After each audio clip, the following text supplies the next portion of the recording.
या भागामध्ये जे नेतृत्व 2019ला आलं नाही, लादलं, आम्ही मोठ्या मनाने त्या ठिकाणी त्यांचं स्वागत केलं, मोठ्या मोठ्या सभा लावल्या, निवडून आणलं,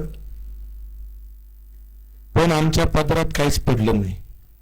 या मतदारसंघाच्या पदरात काहीच पडलं नाही.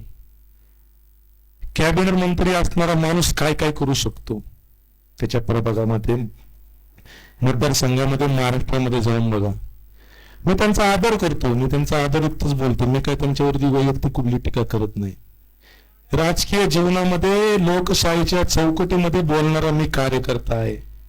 मी पातळी सोडून बोलणारा कार्यकर्ता नाही, कारण या निवडणुकीकडे संपूर्ण महाराष्ट्राचं लक्ष लागलंय. आणि एक कार्यकर्ता एका बड्या नेत्यासोबत कसा लढतो, कसा बोलतो, याकडे प्रत्येक जण बारीक नजर ठेवून आहे.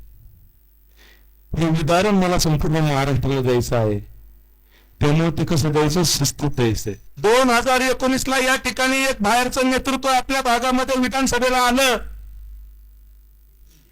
आता सगळ्यांचा आवडीचा विषय आला. 2019ला नेतृत्व लादलं, बिचारा मेघताई कुलकर्णीवरती अन्याय केला. आज त्यांची वेदना मला आज समजायला लागली.